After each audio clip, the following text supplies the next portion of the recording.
ഏയ് ആരിത് മാമാ വാ വാ വാ കയറി ഇരിക്കാറാ. വാ ചോദിക്കട്ടിക്കൂടെ ഇന്ന് ക്ലാസ് ഉണ്ടായില്ലേടാ? ഇന്ന് ശനിയാഴ്ചല്ലേ, പിന്നെ മോള് പണിക്കും പോയിനി. അല്ലെങ്കിൽ ഒരു ചേച്ചിയൊന്നും വേണ്ട, എപ്പോഴും എന്റെ അച്ഛൻ്റെ ഒന്നിച്ച് തന്നെ. അതെയാടാ.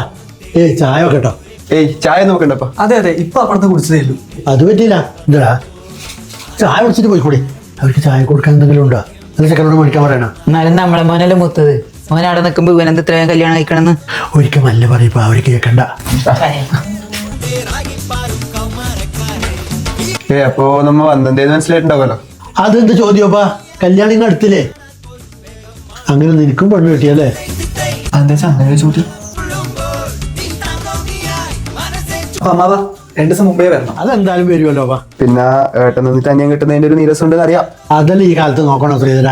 പിന്നെ മാമ ഒരു വട്ടോടെ ഈ പിള്ളേരൊക്കെ ഒന്ന് കളിച്ചെടുക്കണമെന്ന് പറയണം. നാട്ടിലെല്ലാം ഇങ്ങനെ പറയുന്നുണ്ട്. അല്ല അത് ഏട്ടന് തീരെ പക്വത, നാട്ടിലൊരു സംസാരമുണ്ട് ചെറിയ. അച്ഛാ അമ്മേ നിങ്ങളെ പറഞ്ഞ കിട്ടൂലെന്ന് കണ്ടാ. Imported car from Germany.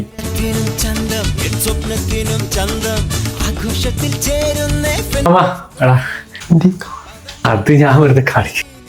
അത് ഞാൻ വിളിച്ചിട്ടുണ്ടായിരുന്നവനാ നിങ്ങളെ വന്നിട്ടുണ്ട് പറഞ്ഞിട്ട്. അപ്പോഴേക്ക് കുഞ്ഞി വന്നിട്ടുണ്ട്. അങ്ങനെ കുഞ്ഞിക്ക് എന്തോ കളിക്കാൻ വിളിച്ചത്. എന്നാ മോനെ, എന്നാ. വായിച്ചോടാ, മാമൻ തരുന്നല്ലേ. അപ്പൊ നമ്മ വല്ല ഇറങ്ങുന്നേട്ടാ. അപ്പൊ നീ 2 ദിവസം മുമ്പേ വരണോടാ. എടാ ചോറ് വേണ്ടേ? വിശക്കുന്നില്ല. മോനാ കല്യാണത്തിന്റെ കാര്യം ഭയങ്കര സങ്കടമായെന്ന് തോന്നുന്നു. ചോറൊന്നും വേണ്ടി വരും. നീ ഒരു കല്യാണം ടെൻഷൻ ഒന്നും എടുക്കണ്ട. നാട്ടുകാർ അങ്ങനെ പലതും പറയും. കല്യാണം തേങ്ങ എന്റെ കാറ് വെറുതെ നാട്ടുകാരോരോന്ന് പറയുന്നത്. ഇനിയിപ്പോ ആ കാറെല്ലാം അറിഞ്ഞിട്ട് വേണ്ട, പോയിട്ട് എടുത്തിട്ട് വാ. എനിക്ക് അച്ഛന്റെ മുഖത്തുനിന്ന് അത്രയും കേട്ടാ മതി.